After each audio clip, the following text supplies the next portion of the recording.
آثاره مدمرة وخراب بيوت وتفرقة بين الناس ومرض وذل لصاحبه في الدنيا والآخرة. تخيل إنك ماشي في طريق مظلم كله حفر وفخاخ، كل خطوة ممكن توقعك في هلاك. الغريب إن اللي بيحط الفخاخ دي هو أنت بنفسك. إزاي الكلام ده؟ تعالوا نشوف. النبي صلى الله عليه وسلم حذرنا وقال اجتنبوا السبع الموبقات. تعرف إيه هم السبع الموبقات؟ السبع الموبقات 7 ذنوب مهلكات، اللي يقرب منها بيهدم نفسه بإيده. يا ترى إيه هم؟ الذنب الأول وهو الشرك بالله، أخطر ذنب على الإطلاق، لأنك بتسوي هنا المخلوق بالخالق عز وجل. وربنا قال في القرآن الكريم إن الله لا يغفر أن يشرك به ويغفر ما دون ذلك لمن يشاء.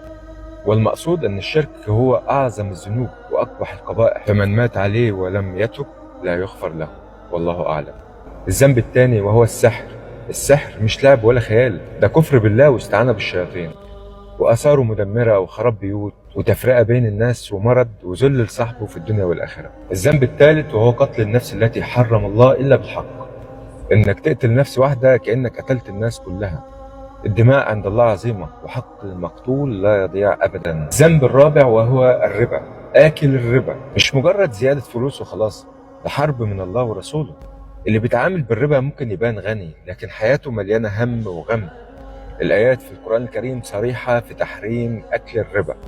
الذنب الخامس وهو أكل مال اليتيم. أكل مال اليتيم. اليتيم ضعيف وملهوش سند، وربنا قال إن الذين يأكلون أموال اليتامى ظلما إنما يأكلون في بطونهم نارا. الذنب السادس وهو التولي يوم الزحف. الناس اللي كل يوم بتقول عاوزين نحارب عاوزين نحارب، نتمنى ما تجوش يوم الزحف وتعملوا كده. الهروب من المعركة مش جبن وبس، ده خيانة لله ورسوله ولإخوانك. الذنب السابع وهو قذف المحصنات الغافلات المؤمنات. إنك تقول كلام على امرأة مؤمنة بالكذب ذنب بيهدم البيوت وبيدمر السمعة، والجزاء عند ربنا شديد.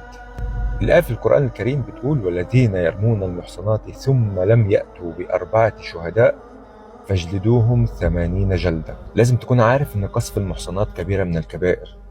كل موبقة من دول مش ذنب عادي، دي قنبلة موقوتة تدمر دينك ودنياك وآخرتك.